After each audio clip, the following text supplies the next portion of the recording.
माजी आमदार रामभाऊ सातपुते यांच्या हस्ते बांधकाम कामगार मजूर यांना भांडी संच वाटप।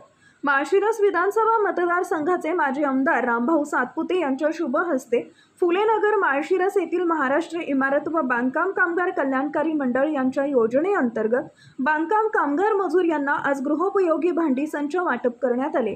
यावेळी माळशिरस नगरपंचायतचे माजी नगराध्यक्ष अप्पासाहेब देशमुख, भाजपाचे शहर अध्यक्ष व नगरसेवक वैभव जानकर, भाजपाचे नेते बाळासाहेब सरगर, ॲडव्होकेट राहुल लवटे यांच्यासह भाजपा पक्षाचे वरिष्ठ पदाधिकारी, कार्यकर्ते व बांधकाम कामगार मजूर उपस्थित होते।